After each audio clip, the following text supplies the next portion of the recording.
حضرت ابو ہریرہ رضی اللہ تعالیٰ عنہ سے منقول ہے، نبی صلی اللہ علیہ وسلم نے فرمایا، تحقیق قیامت کے دن سب سے پہلے بندے سے جس چیز کا حساب ہوگا وہ اس کی نماز ہوگی۔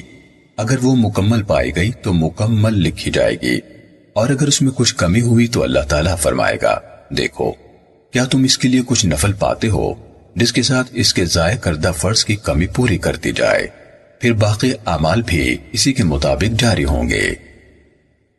سنن نسائی حدیث نمبر 467۔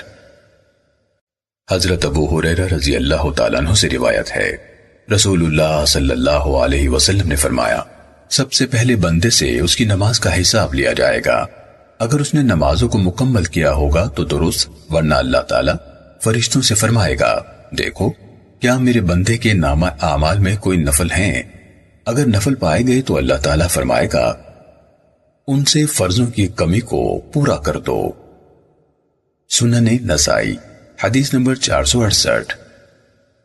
حضرت ابو ایوب انصاری رضی اللہ تعالیٰ عنہ سے روایت ہے، ایک آدمی نے کہا، اے اللہ کے رسول، مجھے کسی ایسے کام سے مطلع فرمائے جو مجھے جنت میں داخل کر دے۔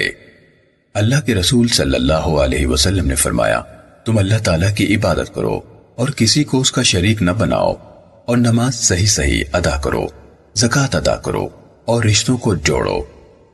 پھر آپ نے اس آدمی سے کہا، اس اونٹنی کی مہار چھوڑ دو، گویا کہ آپ اونٹنی پر سوار تھے۔